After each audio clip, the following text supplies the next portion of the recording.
এই গরমে কম তেল মশলায় এই রেসিপিটা বাড়িতে বানিয়ে দেখুন। গরম ভাতের পাশে খেতে কিন্তু খুব ভালো লাগে। সর্ষের তেল গরম হলে তার উপরে গোটা গরম মশলা, লঙ্কা কুচি, গোটা জিরে, শুকনো লঙ্কা সমস্ত দিয়ে হালকা ভেজে নেব। তারপরে কুচনো পেঁয়াজ দিয়েছি। পেঁয়াজ হালকা করে ভেজে নেওয়ার পর আদা রসুন বাটা, জিরে গুঁড়ো, ধনে গুঁড়ো, স্বাদ মতো নুন, হলুদ, টমেটো কুচি সমস্ত দিয়ে এটাকে তেল ছাড়া ছাড়া করে কষিয়ে নেব। প্রয়োজনে স্বাদ মতো লঙ্কার গুঁড়ো দিয়ে মশলাটাকে ভালো করে কষিয়ে নিয়ে ৯০০ গ্রাম মতন ব্রয়লার মুরগি দিয়েছি।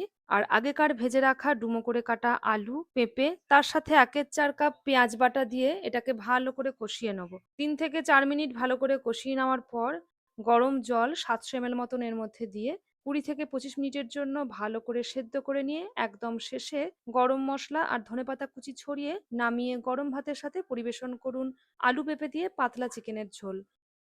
আজকের রেসিপি কেমন লাগলো কমেন্টে জানানোর অনুরোধ রইল আপনাদের কাছে।